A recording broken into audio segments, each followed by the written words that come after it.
Super fat talaga. So nakapili na tayo. Dalawang option natin eh.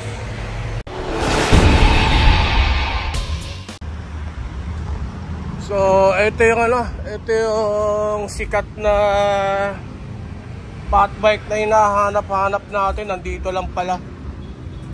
Oh. Fat na fat. Dito yan sa Cainta Rizal, no?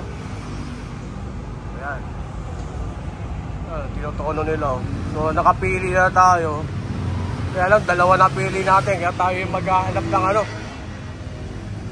ba pinakagusto natin?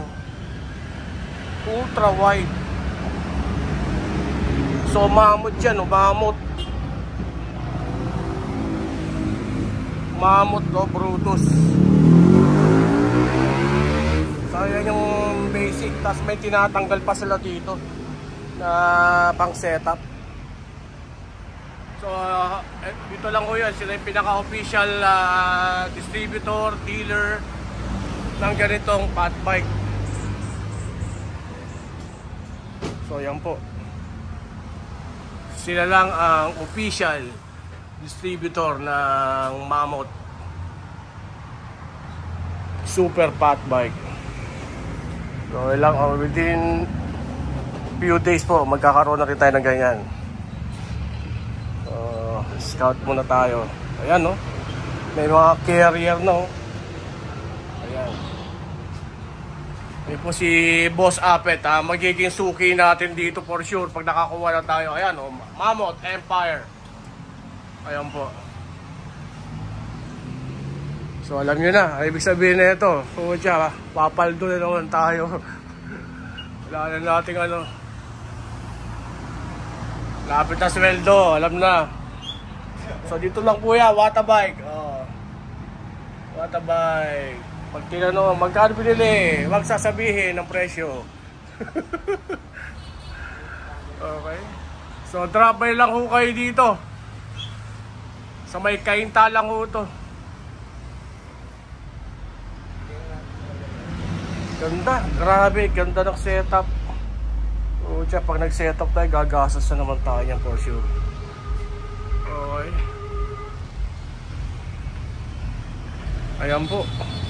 So, namnamin nyo lang.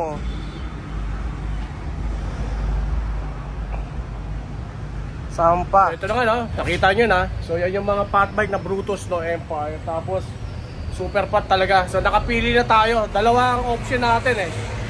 So, dalawang option na fat bike. Brutus siya, Brutus Mammoth. So may kanya-kanya siya, mga build bike talaga. Ang ganda. Ayan, no?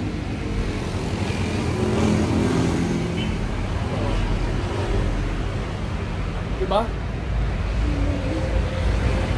Super ganda. So lahat ng mga fat biker dito, makikita nyo dito. Ayan, no? So magdidikitan tayo ng sticker dito kapag sa Watabike lang po yan dito. So Watabike lang. So pag nakabili na tayo next week, no, magdidikit rin tayo ng sticker natin dito para alam na nandito tayo. Okay.